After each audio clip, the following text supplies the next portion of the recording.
दिल्ली में एक ऐसा दिल दहला देने वाला क्राइम हुआ जिसके बाद एक हाईटेक पुलिस जांच शुरू हुई और नतीजा 24 घंटे से भी कम वक्त में गिरफ्तारी।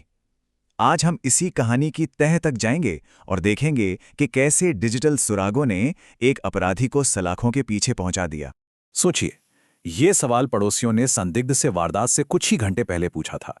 ये एक तरह की एक डरावनी चेतावनी थी कि आगे कुछ बहुत भयानक होने वाला है।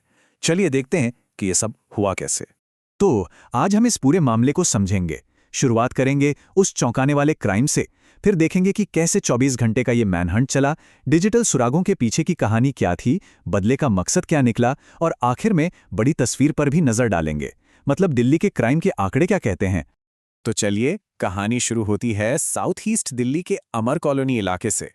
एक सीनियर IRS ऑफिसर के घर के अंदर से पीड़िता एक 22 साल की इंजीनियरिंग ग्रेजुएट थी। UPSC की तैयारी कर रही थी। परिवार की तो जैसे दुनिया ही उजड़ गई जब माता पिता जिम से घर लौटे और उन्होंने अपनी बेटी को बेरहमी से कत्ल किया हुआ पाया। अब जरा इस टाइमलाइन पर गौर कीजिए। सुबह 6:30 बजे सस्पेक्ट राहुल मीणा सोसाइटी में घुसता है। सिर्फ 9 मिनट बाद 6:39 पर वो घर के अंदर है और करीब 7:30 बजे वहां से फरार हो जाता है। ये सब कुछ इतने कम वक्त में हुआ, इससे साफ पता चलता है कि ये एक सोची समझी साजिश थी। हमलावर को परिवार की पूरी दिनचर्या पता थी। उसे ये तक मालूम था कि घर की एक्स्ट्रा चाबी बाहर शू रैक में रखी होती है। हथियार क्या था?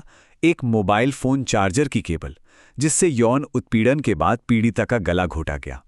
पुलिस का शक फौरन 23 साल के राहुल मीणा पर गया। क्यों? क्योंकि वो पहले इसी घर में काम करता था और करीब 1 महीना पहले ही उसे नौकरी से निकाला गया था। तो संदिग्ध की पहचान तो हो गई थी, लेकिन वो गायब था। इसके बाद पूरे शहर में एक बहुत बड़ा तलाशी अभियान, एक मैनहंट शुरू किया गया। 15, एक दो नहीं बल्कि 15 अलग अलग पुलिस टीमें बनाई गई सस्पेक्ट को ढूंढने के लिए। इसी से अंदाजा लगाया जा सकता है कि यह जांच कितनी जरूरी और कितने बड़े स्केल पर हो रही थी। तो अब सबसे बड़ा सवाल ये था कि दिल्ली जैसे लाखों लोगों के शहर में कोई एक शख्स इतनी जल्दी आखिर कैसे मिल सकता है। इसका जवाब, जैसा कि अक्सर होता है, डिजिटल दुनिया में छिपा था। देखिए पुलिस ने कैसे काम किया। सबसे पहले CCTV फुटेज को खंगाला गया ताकि उस ऑटो रिक्शा की पहचान हो सके जिससे सस्पेक्ट भागा था। फिर उस ऑटो ड्राइवर को ढूंढ निकाला गया। उसने बताया कि उसने सस्पेक्ट को एक होटल पर छोड़ा था। इसके बाद ट्रैक हुआ चोरी का एक फोन और आखिर में होटल के वाईफाई ने उसके कमरे का सटीक पता दे दिया। मतलब पुरानी स्टाइल की पुलिसिंग और मॉडर्न टेक्नोलॉजी दोनों ने मिलकर एक ऐसा जाल बुना जिससे अपराधी का बचना लगभग नामुमकिन था। इसमें जो सबसे बड़ा सुराग मिला वो था एक फोन। ये वो फोन था जिसे मीणा ने वारदात से ठीक एक दिन पहले अलवर में एक और जुर्म करने के बाद चुराया था। पुलिस ने इसी चोरी के फोन का IPDR यानी internet protocol detail record track किया। अब ये IPDR क्या है? आसान भाषा में समझें तो इससे पता चल जाता है कि इंटरनेट कहां से, किस लोकेशन से इस्तेमाल हो रहा है। और जांच में पता चला कि वो वाईफाई इस्तेमाल कर रहा था और साथ ही इंस्टाग्राम पर अपनी कजिन से भी चैट कर रहा था। तो बस कहानी साफ थी। पुलिस ने वाईफाई को ट्रैक किया, उसके कजिन से पूछताछ की और सीधा पहुंच गई द्वारका के उस होटल तक जहां से राहुल मीणा को गिरफ्तार कर लिया गया। और ये सब हुआ 24 घंटे से भी कम वक्त में।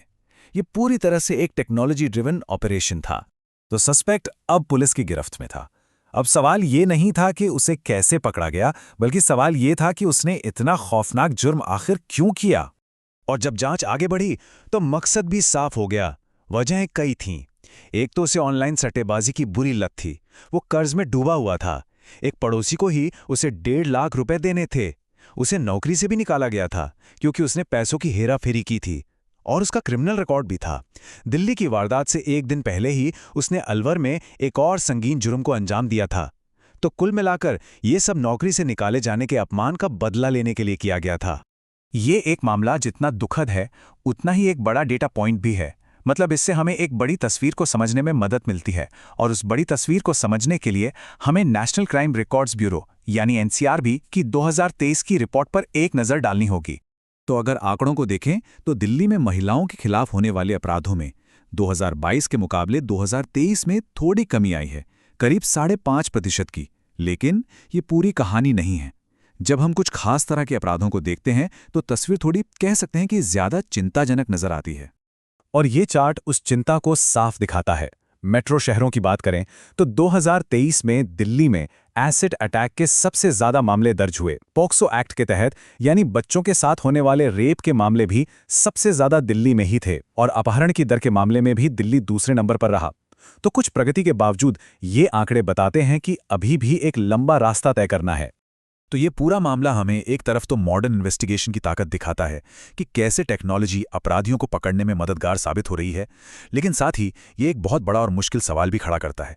सवाल यह है कि अगर टेक्नोलॉजी अपराधियों को पकड़ने में बेहतर हो रही है, तो फिर ऐसे अपराधों को होने से पहले रोकने के लिए क्या किया जा सकता है।